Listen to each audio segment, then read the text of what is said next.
અમદાવાદમાં ક્રેશ થયેલા વિમાનનું GPS tracker મળ્યું. ફાયરની ટીમની સર્ચ દરમિયાન આ જીપીએસ ટ્રેકર મળી આવ્યું છે. જીપીએસ ટ્રેકર તપાસ કરતી એજન્સીને સોંપવામાં આવશે. ક્રેશ થયેલા પ્લેનમાંથી જીપીએસ ટ્રેકર કબજે કરવામાં આવ્યું છે.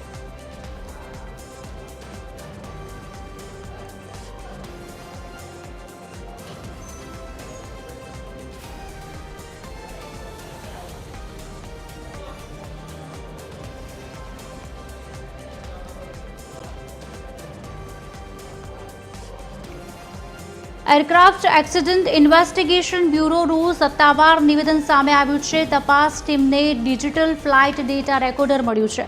તપાસ ટીમને ઇમારતની છત પરથી આ બ્લેક બોક્સ મળ્યું છે. ગુજરાત સરકારના 40થી વધુ કર્મચારી એમઓસી ટીમ સાથે જોડાયા છે.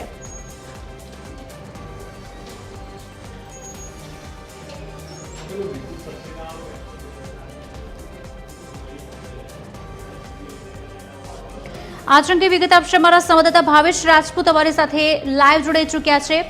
भावेश, तपास टीम ने डिजिटल रेकॉर्डर मळ्યું છે, जीपीएस ट्रेकर मळ્યું છે, શું વધુ વિગતો પ્રાપ્ત થઈ રહી છે?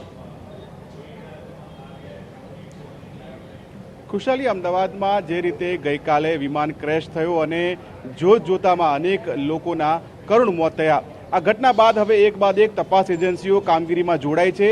આપણે સીધા દ્રશ્યો બતાવીશું કે આ જે રોડ છે તે આપણે જોઈ રહ્યા છે. આ જગ્યાથી માત્ર 100 મીટરના અંતરે આ જે વિમાન છે તે ક્રેશ થયું હતું. બપોરે 1:45 વાગ્યાના અરસામાં આ ઘટના બની હતી. ત્યારે હાલ પણ આપણે વાત કરીએ તો અહીંયા અંદર મીડિયાને પ્રવેશબંધી કરવામાં આવી છે, કારણ કે તપાસ એજન્સીઓને જે જરૂરી વસ્તુઓ અને જે પુરાવાઓ લેવાના છે તે પુરાવા મેળવવામાં તેમને કોઈ મુશ્કેલી ન પડે. હાલની સ્થિતિએ વાત કરીએ તો વિમાનમાંથી જીપીએસ ટ્રેકર મળી આવ્યું છે. સૌથી અગત્યની વાત છે કે જીપીએસ ટ્રેકરની જો આપણે વાત કરીએ તો વિમાનનું જે લોકેશન હોય છે તે લોકેશન આ જીપીએસ ટ્રેકર પરથી મળતું હોય છે અને તે મળી આવ્યું છે.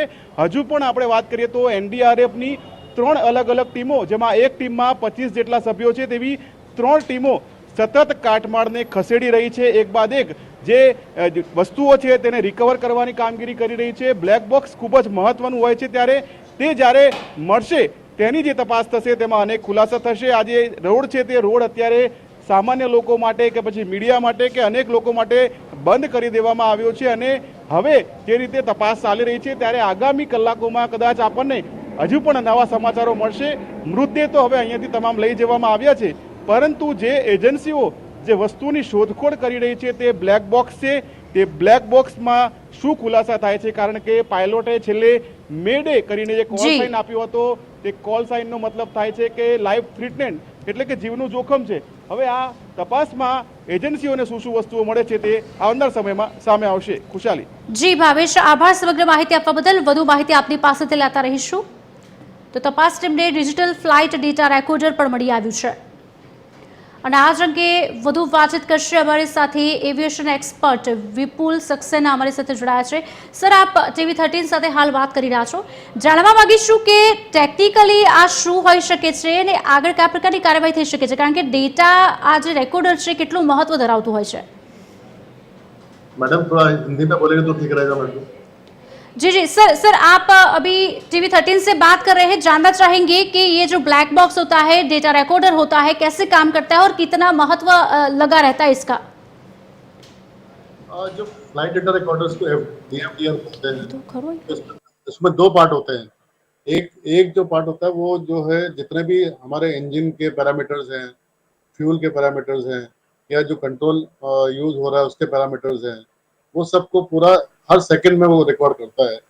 और एक होता है वॉइस रिकॉर्डर, जहाँ पे कि जो भी बात हो रही है दोनों पायलट के बीच में या टावर से बात हो रही है, तो जो भी कम्युनिकेशन हो रहा है उसको पूरा रिकॉर्ड करता है हर सेकंड में. तो और इसका डिजाइन इतना बढ़िया होता है, इतना स्ट्रांग होता है कि ना ये आग में जल सकता है, ना ये पानी में डैमेज होता है. आप 100 साल भी डाल देंगे समंदर के अंदर तो भी ये डैमेज नहीं होगा. आप इसके ऊपर कितने भी टन का पत्थर डाल देंगे तो भी ये टूटेगा नहीं. बहुत स्ट्रांगली इसका कंस्ट्रक्शन होता है ताकि इस तरह के कभी एक्सीडेंट हुए तो हमें पता पड़ सके कि रीजन क्या थे. तो इसको बोलते हैं ईएफटीआर. और इसमें जो है जब इसका एनालिसिस किया जाता है, इसके अंदर जो रिकॉर्डिंग होती है, कोडेड रिकॉर्डिंग होती है, उसको ट्रांसक्रिप्ट करके और फिर जो स्पेशलिस्ट हैं, एक्सपर्ट्स हैं, वो उसको स्टडी करते हैं और इमेजिन उसको फिर रिस्ट्रक्चर करते हैं कि क्या एक्चुअल में हुआ होगा, ताकि पता पड़े कि क्या गलती हुई, ताकि आगे उसको उस गलती को या उसको उस प्रॉब्लम को कैसे सॉल्व किया जाए। सर, अकॉर्डिंग टू यू अगर बात करी जाए तो आपने वीडियो देखा होगा, अनुमान भी लगा सकते हैं कि क्या हुआ होगा। दूसरा एक सवाल ये हो रहा है कि आपने जैसे बताया कि रिकॉर्ड होता है, एक्टिविटी सभी अंदर देखी जा सकती है, सुनी जा सकती है, तो इसमें जो बाहर आते समय कितना टाइम लेता है ये सब एक्टिविटी को रिकॉर्ड करते और सुनने में भी?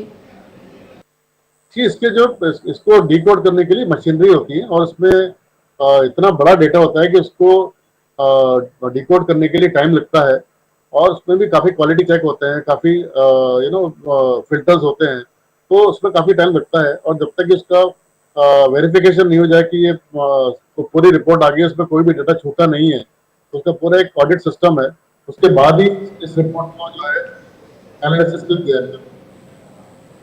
जी सर, आपने जैसे बताया कि डेटा डिकोड होने में थोड़ा समय लगता है, जानना चाहेंगे कि कितना समय अप्रोक्स टेंटेटिव कितना टाइम लग जाता है इसको बाहर आने के लिए?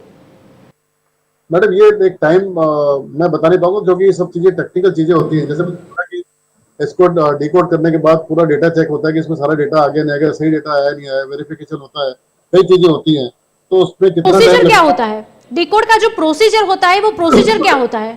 प्रोसीजर ये होता है कि उसका रीडिंग का एक मशीन होता है। जैसे आप पहले वीसीआर होता है, वीडियो वीसीआर होता है, वीसीपी होता था, आप कैसे डालो और वो आपको पिक्चर दिखाता था, उस तरह का एक रीडर होता है, उसमें ये डीएफडीआर को अटैच कर किया जाता है, तो उसके बाद फिर उसको रीड आउट करना शुरू करता है और उसका फिर ट्रांसक्रिप्ट किया जाता है। जी जी, और ये भी जानना चाहेंगे कि आपने जैसे वीडियो देखा होगा कि ब्लास्ट हुआ है, क्रैश हुआ है, तो अनुमान भी लगाया जा सकता है आपके हिसाब से क्या होना चाहिए, क्या हुआ होगा अगर बात अकॉर्डिंग टू यू करने जाए तो? जी, इसमें काफी कॉम्प्लिकेटेड सिचुएशन थी मैडम, 4-5 इशू जो मुझे दिखते हैं, पर अल्टीमेटली इन्वेस्टिगेशन में क्या रिपोर्ट होता है वो एक अलग इशू है, पर जो दिख रहा है उसके अनुसार मैं थोड़ा सा अनुमान लगा सकता हूँ कि एक तो ये था कि गर्मी बहुत थी और टेम्परेचर बहुत ज़्यादा हाई था, तो कई बार क्या था उस वजह से जब जहाज उड़ता है तो इंजन को जितनी हवा चाहिए होती है पावर बनाने के लिए, उतना पावर थोड़ा कम लगता है कई बार, पर वो एक मेजर इशू नहीं, क्योंकि इतना आपके पास मार्जिन होता है कि आप उसको कंपेंसेट कर लेते हो। पर वो कब होता है जबकि आपके बाकी सब सिचुएशन नॉर्मल हो। यहाँ पे क्या हुआ कि जब एयरक्राफ्ट टेक ऑफ किया तो स्ट्रॉन्ग क्रॉस विंड थी, एयरक्राफ्ट नोज को ऑफसेट किया, टेक ऑफ किया, और जब तक ये क्रैश किया तब तक उसने जो अपने व्हील थे, चक्के थे, उनको भी अंदर नहीं लिया, तो उससे क्या होता है आपकी पावर की रिक्वायरमेंट और बढ़ जाती है। जब आपका पावर ऑलरेडी कम है, आपकी पावर रिक्वायरमेंट बढ़ेगी तो आप क्लाइम करने के लिए आप स्विंग करना शुरू करते हो।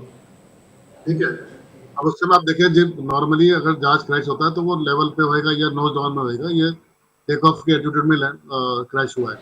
कहीं ना कहीं कंट्रोल में भी लगता है मुझे प्रॉब्लम आई है कि वो जहाज को लेवल भी नहीं कर पाया पायलट, कोई टाइम भी अवेलेबल नहीं था, न कंट्रोल में कुछ प्रॉब्लम आई हो। तो ये मिला जुला 4-5 रीजन है जिनकी वजह से ऐसी सिचुएशन बनी होगी। और आखिरी बात जो कि इतना भयानक क्यों हुआ, क्योंकि एयरक्राफ्ट अभी उड़ा ही था, उसमें उसको लंदन तक जाने के लिए फ्यूल था, 1 लाख लीटर से ऊपर का फ्यूल उसके अंदर होता है, तो वो फ्यूल जब जलेगा वो कितना भयानक हो सकता है कोई भी इमेजिन कर सकता है। उससे कितना हाई टेम्परेचर क्रिएट हुआ होगा, कितना धुआं अंदर घुस गया होगा, लोग सफोकेशन से ही मर गए होंगे, और इतना टेम्परेचर लोग झुलस गए थे, तो ये सारे कारण। सर, टेम्परेचर की आपने बात करी तो ये भी जानना चाहेंगे कि आपके हिसाब से टेम्परेचर सेल्सियस डिग्री कितना होना चाहिए? और ये जो दुर्घटना हुई है बहुत आघातजनक दुर्घटना कह सकते हैं, क्योंकि ये कोई नहीं भूला पाएगा, बहुत लंबा टाइम भी ले लेगा, लेकिन टेम्परेचर की बात करी जाए तो टेम्परेचर कितना होना चाहिए? और ये क्रैश हुआ है कितने टेम्परेचर के हिसाब से क्रैश हुआ होगा?